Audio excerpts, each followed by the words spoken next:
আমার সামনে এই যে ফল গাছটা দেখতেছেন আমরা, এটা কি করছি আমরা একটা সবজি বেটে লাগাইছি, বড় বেট। তো আমরা মাটির উচ্চতা বেশি দিব না, আমরা হালকা রাখছি যাতে খাবার দিলে সাথে সাথে পাই। এর সাথে আমরা কি করতে পারি, যেমন টমেটোর গাছ লাগাইতে পারি। এগুলো টমেটোর গাছের অনেক বয়স হয়েছে, প্রচুর টমেটো ধরছিল, এটা লাস্ট সিজন, এটাই আমরা হারভেস্ট করতে পারবো। এরপরে এই টমেটোর গাছটা আমরা ছিঁড়ে ফেলে দেবো, এটা উগড়ায় ফেলে দেবো, রাখবো না। আর এছাড়া এখন নতুন করে আমরা ক্যাপসিকামের গাছ লাগাইছি, আবার কয়েকটা লাগাইছি। এগুলো এখন আসি, এই যে একাধিক গাছ লাগালে একটি উপকার রয়েছে, এটাই আমি আলোচনা করব। আমাদের এই পাশে আরেকটি টমেটোর গাছ ছিল, এটা মোটামুটি 3 থেকে 4 দিন আগে এটা উঠানো হয়েছে। উঠানোর পরে দেখি গোড়ায় আপনার শিকড় গুটি গুটি হয়ে গেছে।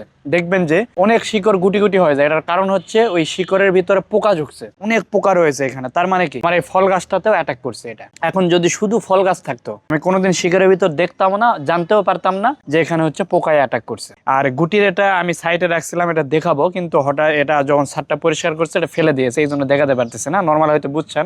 আপনার প্রয়োজনীয় ছাদ বাগানের পণ্য অর্ডার করতে আমাদের ওয়েবসাইট ভিজিট করুন। যে শিকড়ে গুটি গুটি হয়ে যায়, দেখবেন এর ভিতর পোকা অ্যাটাক করে, পোকা থাকে এর ভিতরে। তো এটা সমাধানটা কি, যখন এটা দেখলাম সাথে সাথে করলাম কি, এখানে আমি নিম খোল প্রয়োগ করছি।